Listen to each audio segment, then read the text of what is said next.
Welcome back. It's still Breakfast Daily and we're still in our communities. Right now we are heading to Tamale. Tamale is actually running dry. The Belpeila Dam, did I say it right? Bipella Dam is actually a vital source of water for thousands of people there. But at this point, it's actually shriveled and full of cracked earth. So it's drying up. That means the people around there do not have waters. Now, the question I'm asking myself is, what is the issue? What is causing this problem? Is it an issue of climate change or is it an issue of mismanagement? Right now, we are heading there to Tamale right now to check out a report filed by Shawana Yusuf, who is our Northern Regional Correspondent. And when we check out this video, we will come back, talk about it, and also talk to the right people and know what is going on exactly and how this can be solved. Let's check it out and we'll be right back. As the people of Tamale and its environs continue to battle water shortages, hope seems to be fading as major dams that once served as a source of relief are now drying up, largely due to the effect of climate change. ChannelOne TV understands that the Belpeila Dam, which has served the community for several decades, has been drying up during the Harmattan season for the past years, only gathering water during the rainy season. Many residents who spoke to us in an interview expressed fear of outbreak of waterborne diseases such as cholera, typhoid, and diarrhea due to their reliance on unsafe water sources. Pamba kwa maya maya de banyasa kachi de banyasa pa fam ti kwam na nyasa to akonyora batera kada chom ka alafi mana jengo zungo de bana nyora mfunum bianu so mba mi mbi ma gba shampulu ma funi dem jo san kachi mama manu ani ma de biari am funi ami wala karam de mala alafi zanto so nko to ba to kartu kama ka na shama ta tuwa mbana so ya don zo ti yi kwantum yi man ka tele zo yi sonte de viela non dernier comme son nom nuba Bipella comme son nom nuba bravo là en fond de comment ça na nous on tant que ça bien yana comment on a donné la jinna so ko ga yuma shem kar de kula non de naram here our main problem is the water shortage in Belpeila. The water, we are suffering a lot because this is the water that we use to do a lot of things in this community, because we use it to cook, use it to wash, and use it to do any other activities. Students use it to bath before they go to school, but currently as the water gets shortage, students get to school late, and most of them don't even go to school because they don't get water to bath before they can go to school. Animals also use it, but currently as the water is no more there, as you can see, the animals are just there suffering. There's no water for them to drink. A lot of things that it's been affected as it is get dry like this. And it started long ago. It just started small and it started increasing. A cattle herder told ChannelOne News that his livestock often go thirsty, forcing them to drink from the basins used by women who themselves queue for hours in search of water. According to him, this situation frequently leads to misunderstandings between the herders and the women. So Malman no matubla mitin non sham so nyama pa man to kom nyama kam nur kom so ter borni santin ya malum binura ka tamam pa ma zabra in tam kan tami katin non sham so hewa bien kom sheti zamba chang ha tabu mitin yo kom shel leta she nyama ka ta ba kom so tan ko bor sham te borni santin ya malum atete kan nyama gwa pan kan sen ma gwa lin don ko bor she zamba ka yule yulum bona ala sangunna. Despite the suffering they face, there are days these women do not even get water from the dugouts they created. This forces them to walk far distance in search of water. Zuleha was unlucky on the day of our visit as she had to move further to get water for her household chores. She spoke to ChannelOne News in an interview. We came and we did not get water, so we are trying another place to see whether we will get it or not. We have been suffering from months now, so we beg you to come and dig our dam for us. We are just going now. I don't really know where we are going to get the water for now, but we will try our different places to see whether we will get it or not. Speaking to the assembly member for the Belpeila electoral area, Haruna Al-Hassan, he recounted how members of the community are in dire need of water and called for the immediate dredging of the dam to help address the situation. To solve this problem permanently, we need this dam to be dredged to add to what Ghana Water Company is giving us. If not, I don't think we can solve this water situation in this area. So dredging of this dam is very, very needed as I'm talking to you. As you can see here, people are not struggling for potable water. They are just struggling for water to survive. So we are appealing to those authorities, those in authority, maybe government or our MP, all of them should come to our support. As climate change continues to deepen the water crisis in northern Ghana, residents are left hoping that authorities would act swiftly to restore their lifeline before the situation worsens. Women in this community as well as children suffer to have access to water. For them, it's not about the potability of the water. It is just about the access, whether clean or not. They are calling on authorities and other agencies interested in helping them dredge this place to have it bounce back as the normal Bipella Dam they used to know. For Channel One News, my name is Shawana Yusuf reporting from Belpeila in the Tamale South constituency of the Northern region. All right, there you have it, and that's a report from Shawana Yusuf, and it's quite unfortunate what's going on, in those areas. I can't imagine it happening here. It's sad. I want to ask Shawana. Shawana is joining us live on via Zoom. Shawana, was this community promised a dam?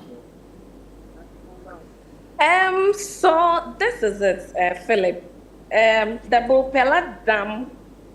It's not. If you are finding out whether it's been promised. As in one village, one dam promise. Is it part of it? Well, no, the Belpeila Dam wasn't part of the one village, one dam, and they've not gotten any promise of that sort. Hopefully, that comes in the near future. So with this particular dam, we are talking about, who created it? How did it come into existence?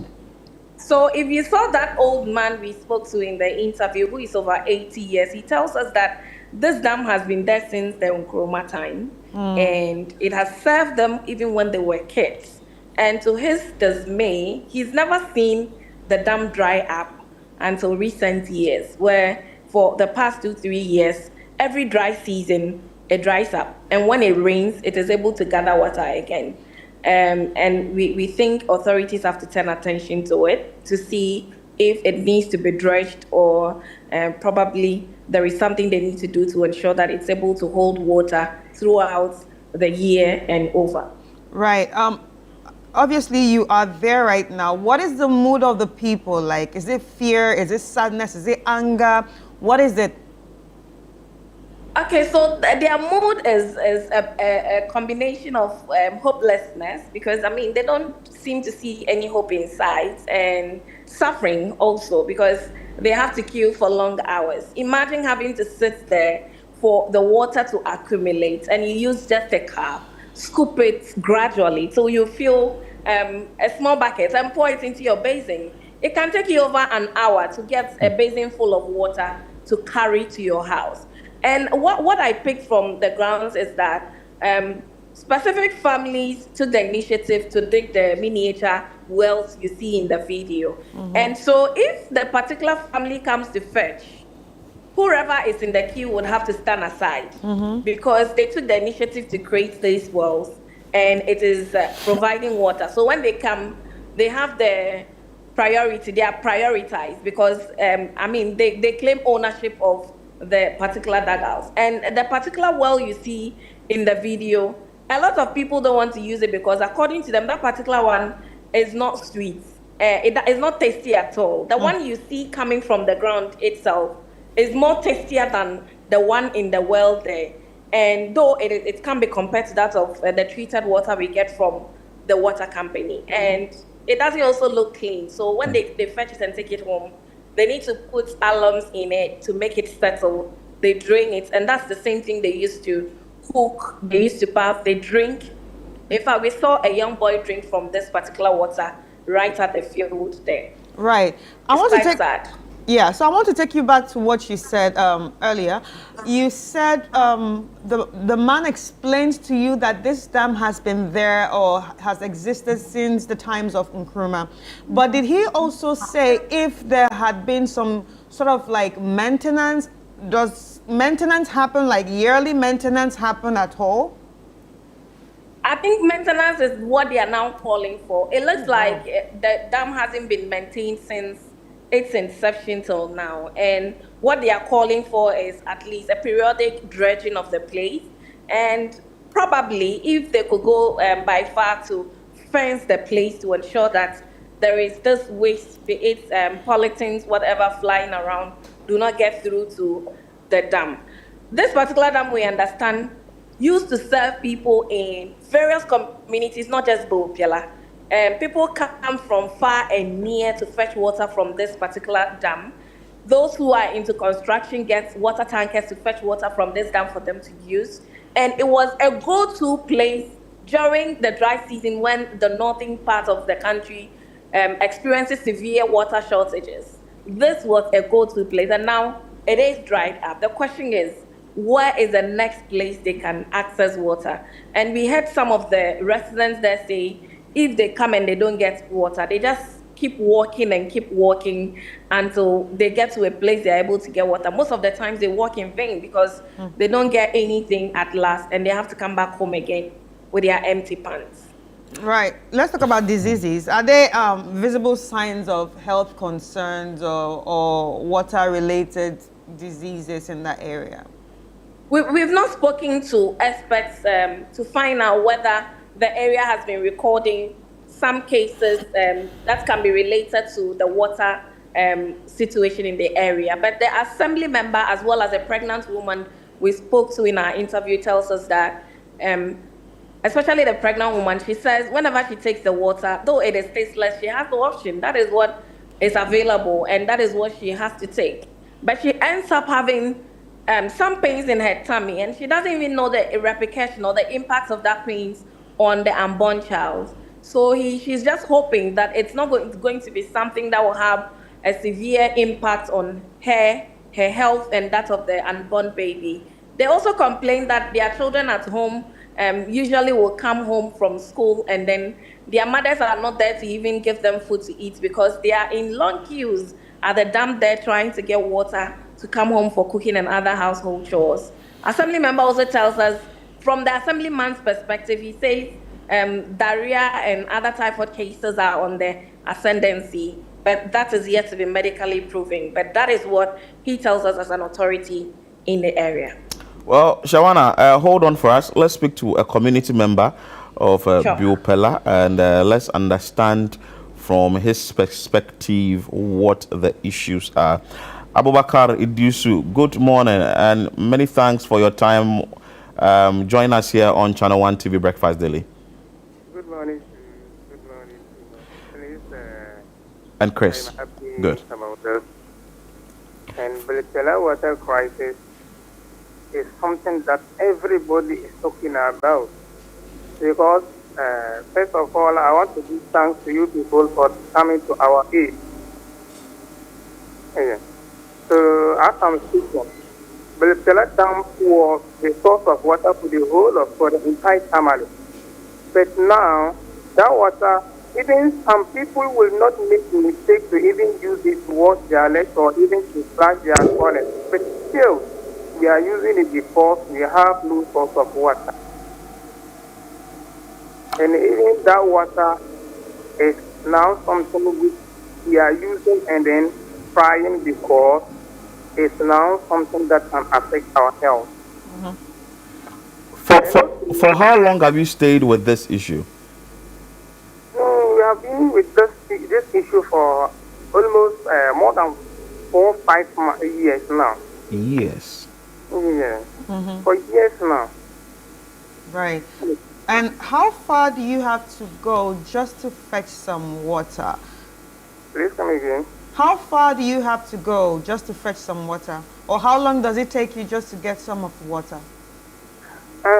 We are moving for a far distance because this time around it's not a reliable source for water for we the people in Belpeila again because the water is not. So this that we are buying water from those riding tricycles going for a far distance to be bringing water for us.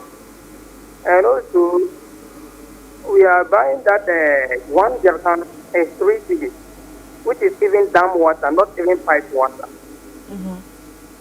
So this time around, we are always suffering from this water issue. And even most students are not going to school because of this water crisis because it's very difficult for them to get water and then bath before going to school. And even some women, business women, because I last asked one porridge seller, and she told me that she's no more selling porridge because you can't get water to prepare porridge for sale. So due to that, we have a lot of challenges, and even those the tricycles, sometimes you can call somebody and then maybe the person can get you water maybe within 3 days time. Yeah. So we are always appealing and then pleading to you people and then everybody who can come either from left and right to help us because the Bipella Dam water is a very big land. So if and only they can get it back, it will serve as a source of water for even entire Tamale, not only Bipella. Right. Because already it was a source of water for Tamale, not only for Bipella. Right. And when you look at this issue now, what are the health challenges that you face there because of water? Have you seen any health challenges that people face? Yes, please. Because a lot of people are complaining about this one. What's the name? Typhoid and others. And mostly we get typhoid from this some of the sources of water which are not good for consumption. And because we have no way to do, we are using it by force. Right. Okay, so in these 5 years that this issue has been happening, which authority have you reached out to? Have you reached out to anyone? I mean, you keep on saying that you've been begging or asking for help, but who exactly have you reached out to in these 5 years? And what has been the response? Yes, our first step was Chief Palace. Okay. So we went to the Chief Palace and he said that okay. Then he also raised his voice to see whether we can get help from other people. So, and also, we've not stopped there. We have been putting it on social media to see whether we can get anybody to come to our aid to help us bring back our source of water. Okay.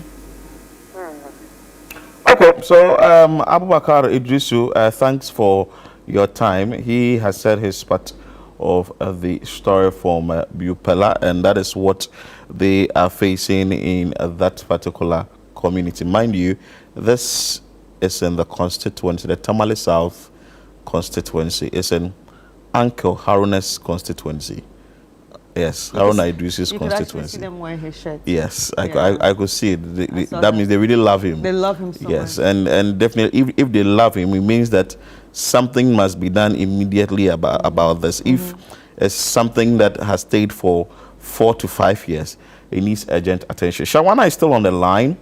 Shawana, so what is the next line of action for the residents of Bipella? Are they going to stay with the water they are drawing from the ground for a very long time?